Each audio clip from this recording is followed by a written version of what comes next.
a news which is emanating from the United States of America. Call it affirmative action, call it reservation. Former US President Barack Obama had introduced guidelines that instructed US colleges and universities to consider race as a way of promoting diversity. But now Trump administration is doing away with Obama's policy. In fact, the new Trump policy will be similar to that of George W. Bush administration, which held that race could be considered only if a university had no other way of achieving a diverse student class.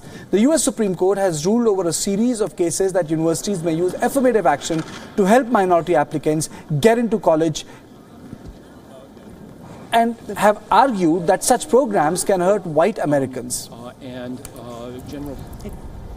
So today, the Trump administration is rescinding Obama-era guidance about the use of race in college and secondary school admissions.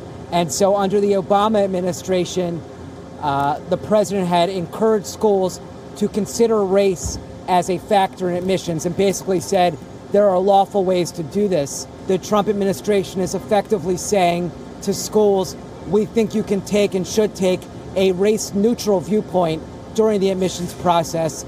In other words, you don't need to consider a student's race when you think about the admissions process. I think where we would see the opposition play out is in court. And there are obviously really important court developments going on right now. The key swing vote on affirmative action, Justice Anthony Kennedy announced his retirement last week, and he had been in 2016 the author of an opinion that basically bolstered the idea that race can be considered among many factors. So he was considered a swing vote in that sphere.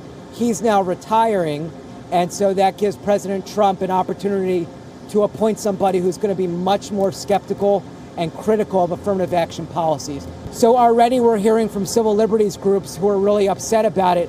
They say that for decades, courts have said it is permissible and acceptable in the interest of diversity to take race into account.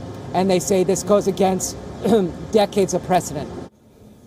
The Republican Trump administration's move is being viewed by Democrats and liberals as a way to weaken affirmative action.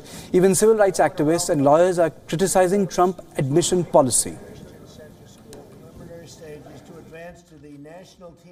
This is a most unfortunate setback for those of us who care about promoting diversity on our nation's colleges and universities. We've made great progress as a nation, but there is still much work that remains to be done to close the gaps and to help ensure that colleges are truly working to attract racially diverse student applicant pools. It sends the message that the federal government doesn't believe in racial diversity, and we run the risk that we may see school officials going back to the drawing board, revising their policies and changing their approach in ways that can be really harmful to us as a country. This is a moment that requires vigilance. We're going to have to monitor carefully to ensure that schools, administrators and presidents don't seize this as a moment to gut their efforts to promote racial diversity on campus. Remember, the Justice Department under President Donald Trump is also investigating a complaint by more than 60 Asian American organizations that say Harvard University's policies are discriminatory because they limit the acceptance of the Asian Americans people. Harvard says its admission policies comply with the US laws and that it has worked to boost financial and ensure economic as well as racial diversity in its classes. I want to welcome the incredible students from